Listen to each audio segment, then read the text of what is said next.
받으시는 줄 믿습니다. 오늘 말씀 제목은 복 있는 자입니다. 여러분에게 복 있습니까? 여러분에게 복. 우리 복 인사 한번 나눌까요? 이제 설날이 이번 주인데 새해 복 많이 누리세요. 이렇게 한번 하시죠. 우리 1월 1일에는 새해 복 받으세요 이랬으니까 새해 복 많이 누리세요. 새해 복 많이 누리세요. 오늘 또 우리 설날 맞아서 떡국이 준비가 됩니다. 떡국도 준비가 되고 맛있는 음식 준비되니까 우리 생일 맞으신 분들은 오늘 호강하시는 겁니다. 교회에서 생일잔치 해드린다고 생각을 하셔서 맛있게 드시면 되겠고요. 그 전에 이제 주님께서 주시는 말씀에 떡을 드십시다. 오늘 박현용 목사님께서 오래간만에 오셔서 7년 만에 오셨어요. 많은 분들이 박현용 목사님 말씀만 들으셨을 수도 있고 이제 처음 만나실 수도 있는데 저희 11년 정도 됐겠죠. 전임 목사님께서 사임하시고 저희 교회가 이제 주일 강단이 공백 기간이 있었을 때 목사님께서 계셔서 그때 저희 교회 강단을 아주 잘 지켜주셨고요. 또 우리 7년 전까지 저희 교회 협동 목사로서 수고를 많이 하셨습니다. 설교로 또 티칭으로 또 상담으로 기도로 참 많이 수고를 하셔서 저희가 그때 우리 많이 함께 했는데요.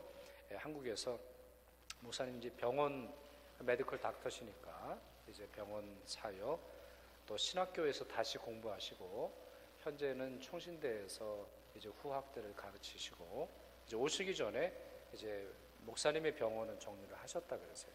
사모님 병원은 아직 남아 있습니다만 그래서 정말 오래간만에 시간을 아주 귀하게 내셔서 이번에 방문을 하셨습니다. 오늘 이 제목 또 이 말씀 가지고 여러분과 말씀 나눌 때 크신 은혜 받으실 수 있기를 바라고 또 여러분이 복된 자라고 하는 사실을 다시 기억하시게 되는 시간 될 수 있기를 바랍니다. 목사님 올라오실 때 박수로 우리 마음을 표현했으면 좋겠습니다.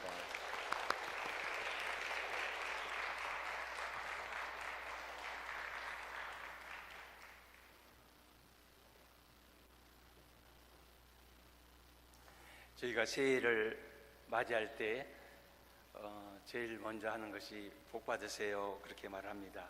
2019년 시작되는데 벌써 한 달이 지났는데 다시 오늘 구정을 맞으면서 우리 작심삼일했던 것을 결심할 수 있는 시간이 된 것 같습니다. 근데 우리가 복 있는 자다 이렇게 할 때에 항상 나 중심으로 생각하기 쉬운데 성경에서 말하는 것은 다른 관점에서 말합니다. 우리는 내가 하는 사업이 잘 된다든가 자녀가 잘 된다든가 혹은 경제적으로 부를 취득한다든가 이런 것을 복이라고 생각합니다마는 성경에서 말하는 복은 또 다른 의미가 있습니다. 오늘 읽은 말씀을 중심으로 그것을 생각을 하고자 합니다. 때때로 하나님께서 우리에게 불가능한 요구를 하십니다. 거기에는 하나님의 의도가 있어요. 우리의 힘으로 우리의 경건으로 이룰 수가 없고 오직 하나님만이 해답이시라는 것을 보여주시기 위한 것이 하나님의 의도인 것입니다. 예를 들어서 창세기 12장에 아브라함을 향해서 너는 복이 될지라 말을 했어요. 우리가 남에게 그 사고덩어리만 안 되고 골칫덩어리만 안 돼도 좋은데 복이 되라는 말은 엄청난 부담이 되는 말씀이지 않습니까? 우리의 노력과 경건으로 그 말씀을 감당하려면 옛날 성경에는 너는 복의 근원이 될지라 말을 했어요. 이런 복이라든지 근원 이것은 사람에게 쓸 수 있는 용어는 아닙니다. 하나님에게 속한 단어예요. 시편 16편 2절에 보면 주는 나의 주님이시오니 주밖에는 나의 복이 없나이다 말했어요. 아브라함의 삶을 우리가 알지 않습니까? 그분이 굉장히 우리의 믿음의 본이 되긴 하지만은 그 뒤로 많은 인간적인 시행착오를 했던 것을 볼 수 있어요. 아브라함의 경건과 노력으로 복의 근원이 될 수가 없는 것입니다. 또 아브라함에게 연이어서 하나님께서 나타나셔가지고 창세기 17장에 너는 내 앞에서 행하여 완전하라 그랬어요. 이 완전이라는 히브리 원어를 보면은 점도 없고 흠이 없는 그것을 완전이라고 하는데, 얼마나 아브라함에게, 우리 사람에게 볼 수 있는, 우리와 동일하게 볼 수 있는 그런 인간의 약점들을 그 뒤에 볼 수가 있었습니까? 그런데 베드로전서 1장에 보면은 이 완전이란 말이 예수님에게 쓰여 있어요. 오직 흠 없고 점 없는 어린 양 같은 그리스도의 보배로운 피로 된 것이라. 그래서 점 없고 흠 없는, 이것이 히브리 말로 완전이라는 그 뜻을 정확하게 표현을 하고 있어요. 또 예수님께서 5,000명, 남자만 해서 5,000명이고 여자와 어린아이까지 합치면 더 많은 숫자가 있었을 때에 말씀을 전하시고 이제 해가 뉘엿뉘엿지면서 시장 계실 때 근처에 카페도 없고 음식점도 없고 이런 때 예수님께서 이 사람들에게 어떻게 할까 했을 때 예수님의 제자 안드레가 와가지고, 예수님 알아보니까는 여기 어린아이 한 명 있는데 보리떡 5개, 물고기 2마리 가져왔는데 이거 가지고 뭐 5,000명 풀칠이라도 할 수 있겠습니까? 이런 식으로 절망적으로 말할 때, 빌립은 오늘날로 말하면 IT 계통의 머리를 가진 것 같아요. 쫙 계산하더니 한 사람당 500원 정도 되는 뭐 한식을 사줄지라도 부족하겠나이다, 이 말을 합니다. 그러나 그 문제 해결조차는 못했어요. 예수님이 보리떡 5개와 물고기 2마리를 축복하시고 나눠주시자 5,000명에게 양껏 먹이시고 그 부스러기 12강지를 남겼다고 했습니다. 즉 예수님만이 우리의 공급자라는 거예요. 너희가 먹을 것을 주어라, 내 앞에 행하여 완전하라, 너는 복이 될지라. 이 모든 말씀은 우리는 할 수 없고 하나님 당신만이 할 수 있습니다. 예수님, 성령님 당신만이 하실 수 있습니다. 이것을 우리에게 깨닫게 해주시기 위해서 가끔 하나님께서 말씀 중에 우리에게 불가능한 요구 같은 것을 하시는 것을 우리가 깨달을 필요가 있는 것입니다. 마찬가지로 오늘 읽은 본문 말씀 시편 1편에서 2편까지 이렇게 볼 때, 우리는 특별히 시편 1편을 읽을 때 복 있는 사람은 악인의 꾀를 좇지 아니하고 죄인의 길에 서지 아니하고 오만한 자의 자리에 앉지 아니하며, 읽어가면서 어떤 생각에 빠지냐면은 나는 복 있는 사람이다, 나는 악인이 아니고 나는 죄인이 아니고 나는 오만한 자가 아니다, 이런 생각에 빠져요. 그래서 나는 복 있는 사람이고 다 이 오만한 사람, 악인, 죄인은 다 세상 밖 사람이다, 이렇게 생각을 하는데, 곰곰이 생각을 해보면 우리가 그런 사람입니까? 우리 삶 속에 얼마나 악한 것이 많이 있습니까?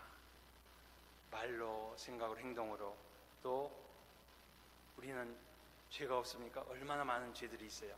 알고도 지은 죄, 모르고 지은 죄들도 많고, 또 조금만 잘 돼도 오만해져요. 뭐가 좀 있어도, 뭐 배운 것이 있어도, 가진 것이 있으면은 오만해지는 것이 우리예요. 정말로 복 있는 사람은 이 세상에 딱 한 분, 육신을 입고 오신 예수님은 정말 복 있는 분이에요. 정말 악인의 길을 따르지 않고 죄인들의 길에 서지 않고 오만한 자의 길에 자리에 앉지 아니한 그분은 예수님밖에 없어요.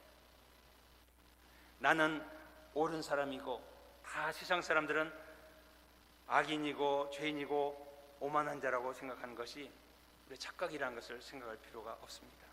예, 있습니다.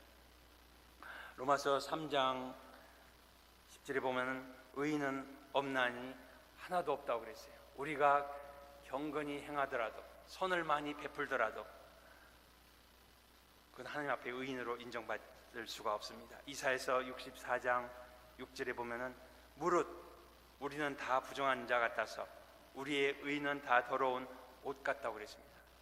길거리에 떨어진 옷 조각이 사람들이 밟고 지나간 농마 같은 것처럼 우리가 아무리 선을 행하고 의롭다 행하더라도 하나님 편에서 볼 때는 더러운 누더기 같다는 거예요. 의로울 수가 없다는 것입니다.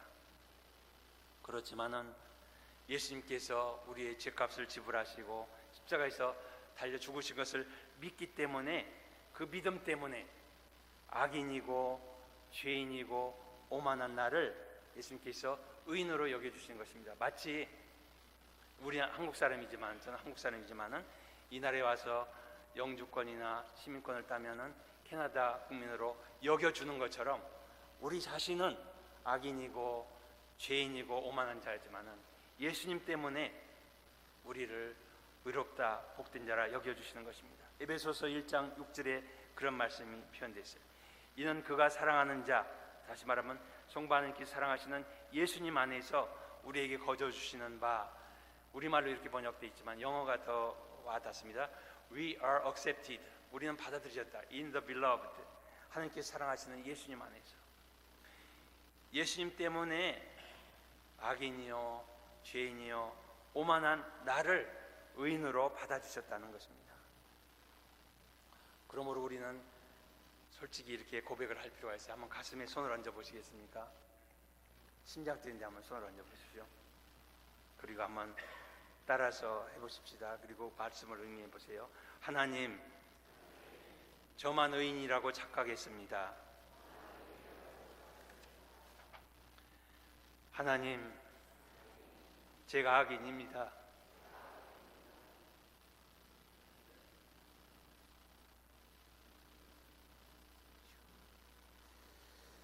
하나님, 제가 죄인입니다.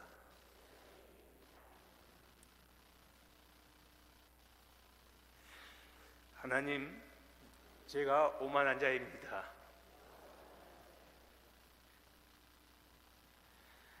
우리는 시편 1편을 읽을 때 내가 복 있는 자로 생각했지만은 사실은 복 있는 자 바깥에 서 있는 우리의 모습을 오늘 깨닫게 해주시는 것입니다. 우리가 성경을 이해하는 여러 가지 도구들을 신학교에 가면은 배우는데 첫 번째로 그 원어를 배워 히브리어, 헬라어, 그리고 다니엘서는 또 아람어도 써 있기 때문에 아람어도 좀 배우기도 하는데 이러한 성경 원어에 대한 지식이 성경을 이해하는 데 큰 도움이 됩니다. 또 우리가 신학교에서 배우는 것은 이 성경이 오래전에 쓰였잖아요. 그 당시에 문화가 어땠는가, 그 문화적 배경을 이해함으로써 성경을 이해하도록 도와줍니다. 또 많은 지금까지 흘러온 역사들이 있잖아요. 역사적 배경을 이해함으로써 성경을 이해하도록 도와줍니다. 비교적 최근에 나온 도구가 문학적 관점입니다. 성경에 보면은 역사서도 있고 또 시가서도 있고 예언서도 있고 막 그러잖아요. 서신서도 있고 그런 문학적 특성을 이해하고 성경을 봐나가면은 성경을 이해하는 데 크게 도움이 됩니다. 특별히 오늘 읽은 시편은 시로 쓰여져 있기 때문에 문학적 접근이 도움이 되는데 성경을 시편을 1장, 2장, 3장, 4장 이렇게 봐나갈 수 있어요.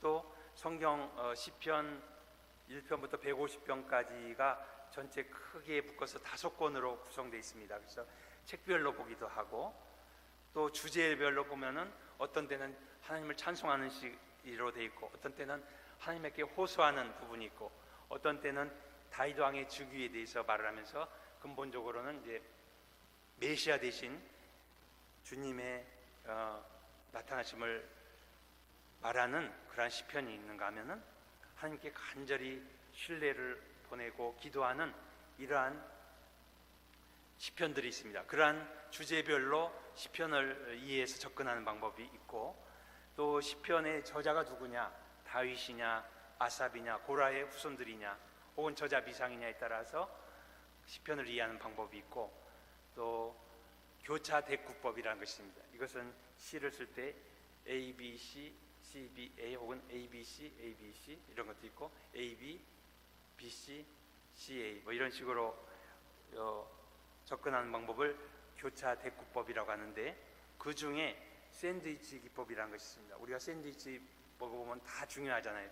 빵도 있어야 되고 그 중간에 야채도 있어야 되고 또 맨 가운데 무엇을 집어넣느냐에 따라서 이름이 붙습니다.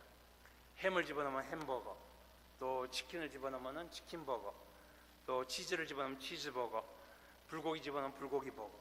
왜 그렇습니까?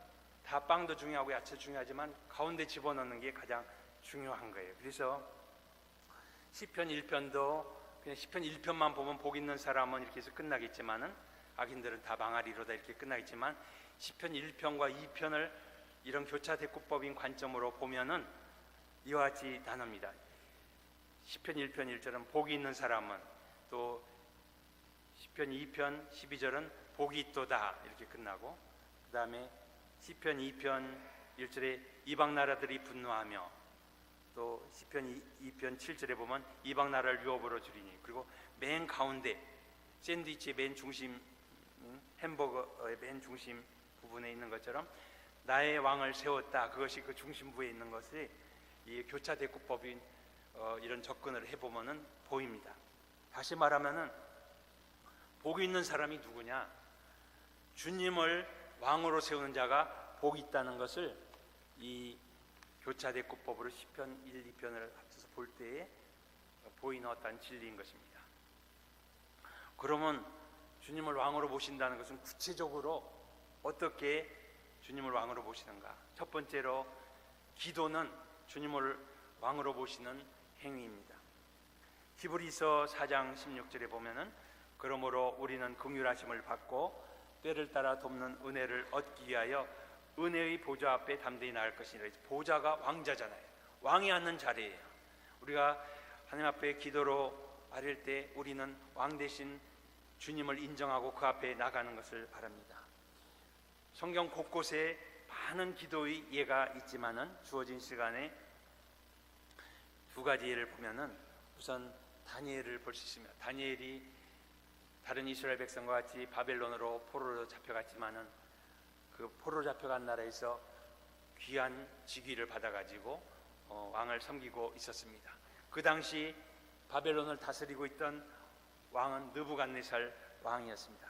이 느부갓네살 왕이 큰 신상을 만들어 놓고 이 신상에 모든 사람이 절을 해야 되고 이 신상 외에 다른 데에 절을 하는 자는 죽임을 당할 것이다, 이런 선포가 있었지만은 다니엘은 느부갓네살 왕보다도 더 위대하신 하나님을 기억하고 예루살렘을 향하여 하루에 3번씩 무릎을 꿇고 하나님께 감사하였다고 했습니다.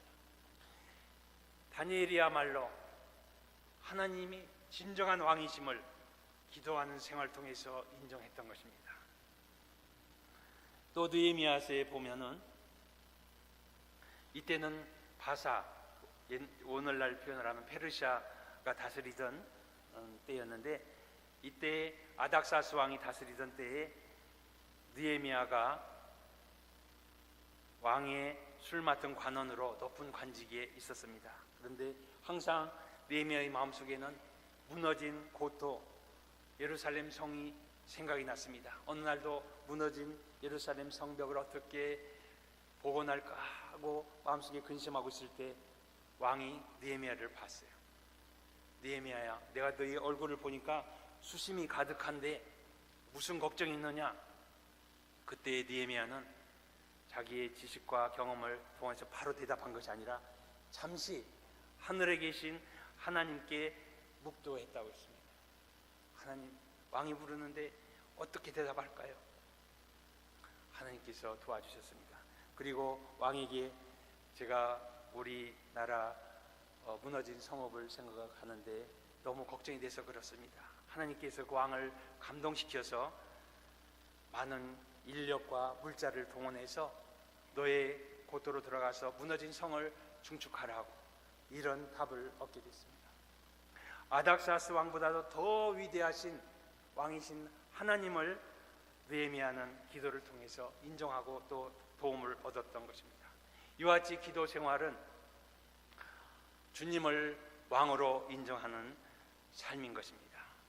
여호수아서에 보면은 이스라엘 백성들이 하나님께서 허락하신 가나안 땅을 힘들게 들어가 가지고 하나하나 정복해 가는데 일이 너무 수월하게 풀리니까 한 번은 기브온 족속들이 가나안 족속인데 와가지고 가나안 족속을 다 멸하라고 했는데 그들이 변장을 하고 와가지고는 우리는 멀리서 왔는데 당신들하고 조약을 맺읍시다 이랬을 때 이스라엘 지도자들이 여호와께 묻지 아니하고 그들과 화친했다고 했습니다. 주님을 왕으로 모시지 못한 것이죠. 그 결과를 우리가 성경에서 볼 수가 있습니다. 이와 같이 기도 생활은 주님을 왕으로 모시는 삶인 것입니다. 2019년 1월 1일 기도와 말씀 잘하겠다 결심했는데 며칠 못 가신 분 오늘 구정을 맞이하면서 다시 한번 예수님을 왕으로, 성부 하나님 성령님을 왕으로 모시는 이런 결심, 기도하는 생활을 다시 회복하시기를 주님의 이름으로 부탁드립니다. 두 번째로, 주님을 왕으로 모시는 자세로 차라리 손해를 당하라.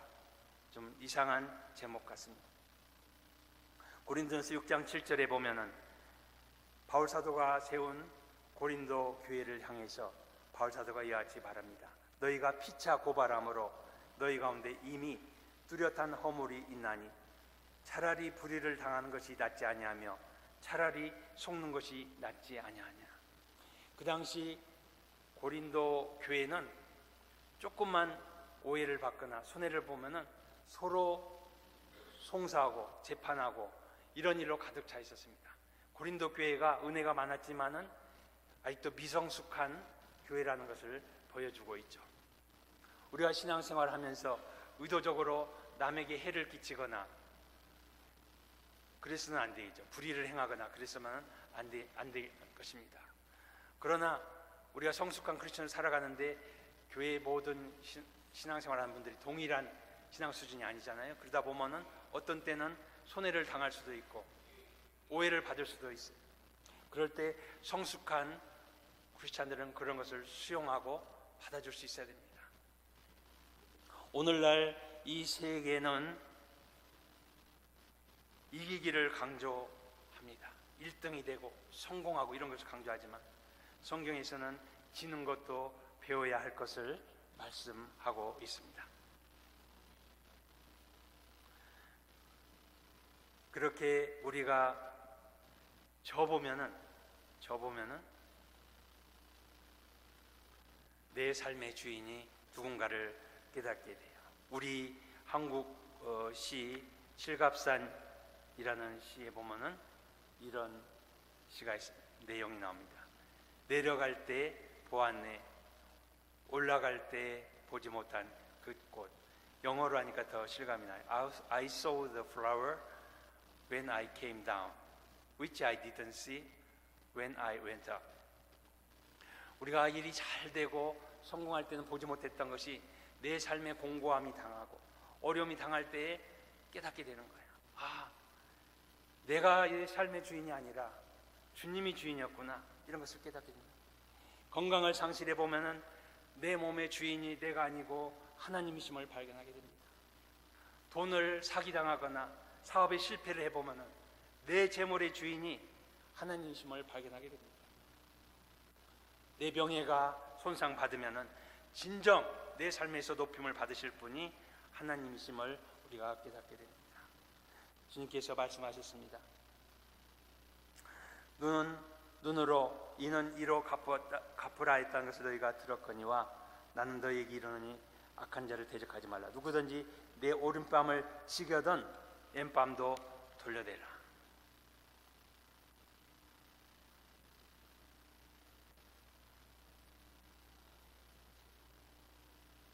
누가복음 16장에 보면은 불의한 청지기 내용이 나옵니다.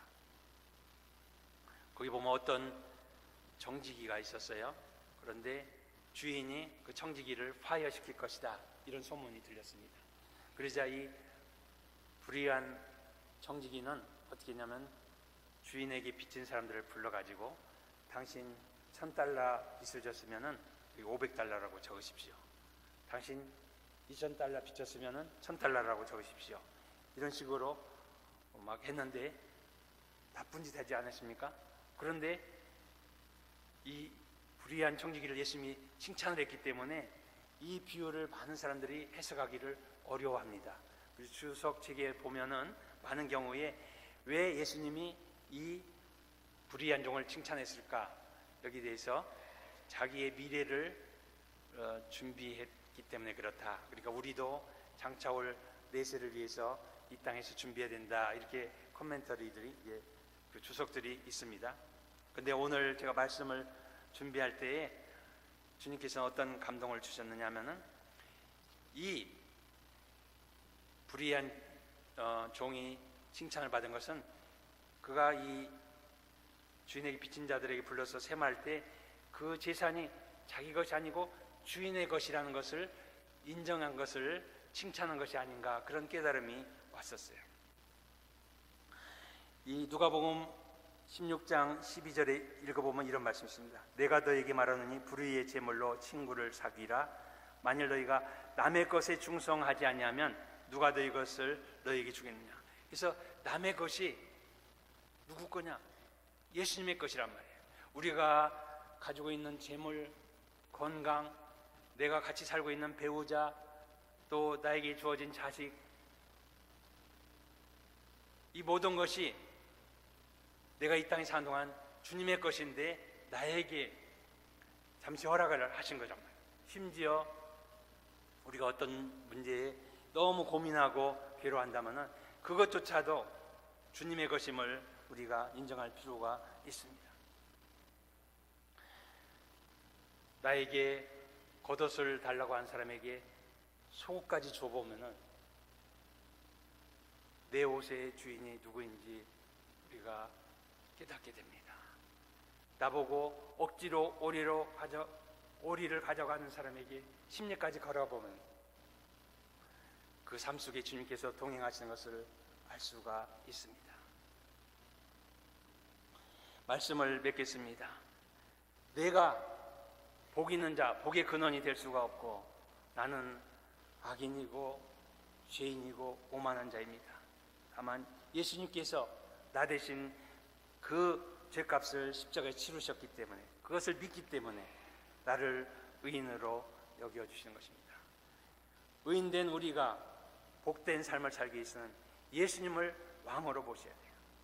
왕으로 모시는 간단한 방법 중에 하나가 우리의 이 깨어졌던 리듬, 기도 생활의 리듬을 회복하는 것입니다. 기도로 은혜의 보좌 앞에 나아가는 것. 두 번째로는 교회가 건강해지도록 내가 당하는 불이익을 수용하자는 거예요. 그럼 내가 당하는 것 같지만은 사실 주님이 책임져 주십니다. 이스라엘이 아주 힘들었던 시기가 성경에 보면 많이 있는데 그 중에 사사 시대 때 많이 힘들었어요. 가지고 어려운 일을 당해서 하나님께 막 부르짖으면 하나님께서 구원해 주시면 잠시 한숨을 쉬었다가 또 죄를 지어서 막 어려움을 당하다가 하나님께 호소하고, 그런 기록들이 나오는데 이 사사기서 마지막에 이렇게 사사기를 요약하고 있습니다.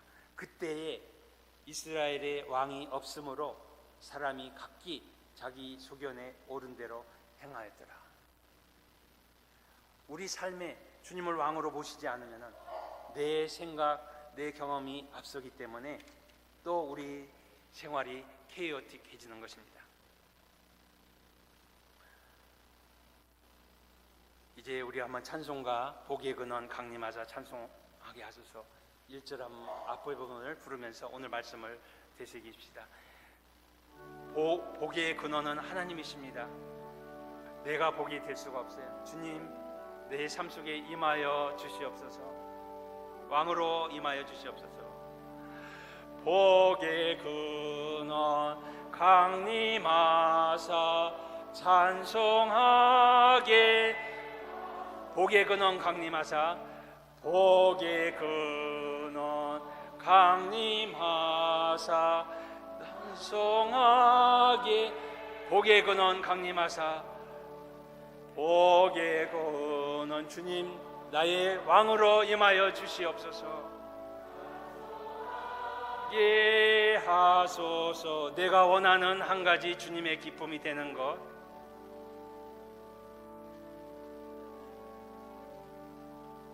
내 기쁨이 아니라 주님의 기쁨이 되십시다.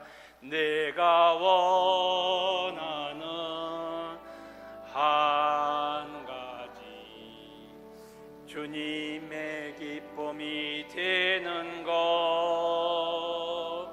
내가 원하는 한 가지 주님의 기쁨이 되는 것, 내가 원하는 한 가지, 내가 원하는 한 가지 주님의 기쁨이 되는 것 내가 원하는 한 가지 주님의 기쁨이 되는 내가 원하는 한 가지 내가 원하는 한 가지 주님의 기쁨이 되는 것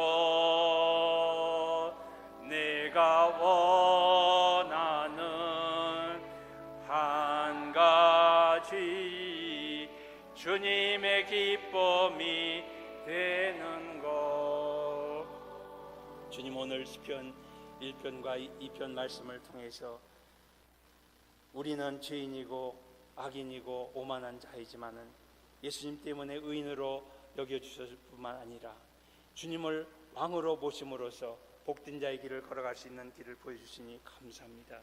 오늘 예배를 드린 모든 분이 주님을 왕으로 모시고 남은 생에 살아갈 수 있게 도와주시옵소서. 예수님의 이름으로 감사하고 기도하였습니다.